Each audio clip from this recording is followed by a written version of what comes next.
Yo, you guys remember this tree?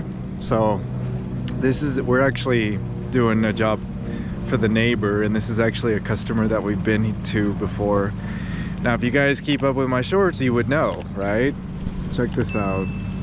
We're back to that tree that was struck by lightning. This is the limb, the initial limb that was struck. Now check out the discoloration in the leaves.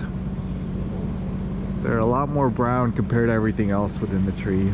Now it is fall time, so you have a lot of leaves turning, but if you look at the grand majority, we still have green color.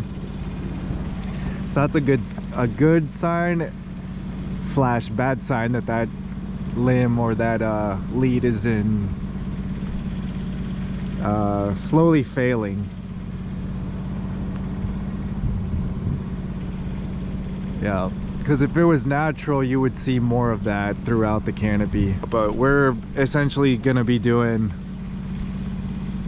the limb removal here, just taking that limb back so it's not as big of a hazard, because from the looks of it, that lead's gonna die back probably in the next season, based on what I'm seeing anyways.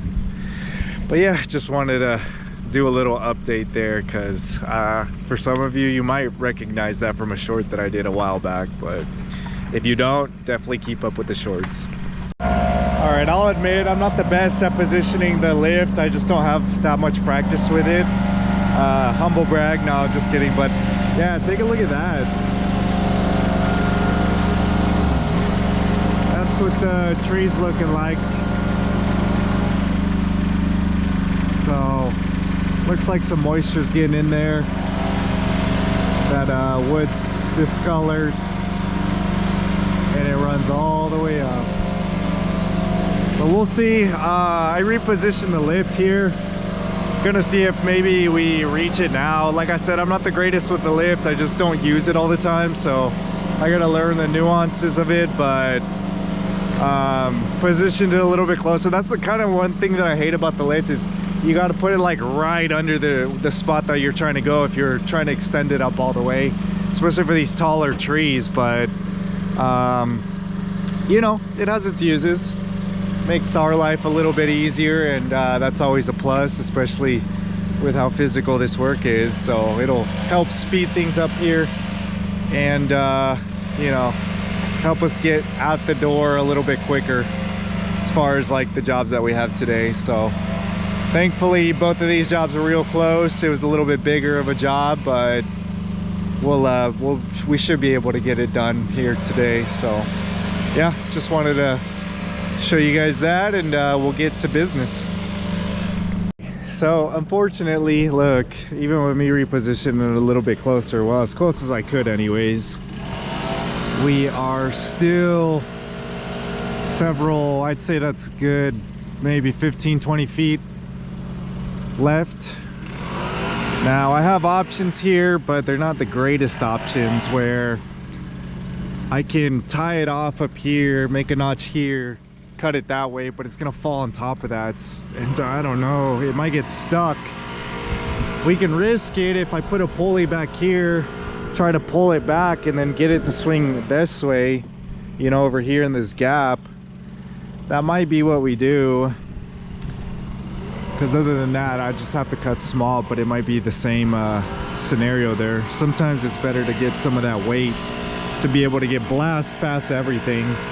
That's a hickory tree that can take a beating, because the wood there is pretty strong, so are the limbs. They tend to be very malleable, so that's a bright side there. Then once we have this, we'll have this left, so you know, at that point we can rig that on its own, get it to fit this gap right here, and then we'll be left with the wood, which is easy stuff because it's nice and straight. Oftentimes when you got to rig these pieces that kind of spread out, they get caught on every little thing, so that's the only bad thing. But I think we'll go with that plan, just save ourselves some time, and yeah, hopefully get on out of here. But dang, look at that backside there. Crazy stuff. Right there.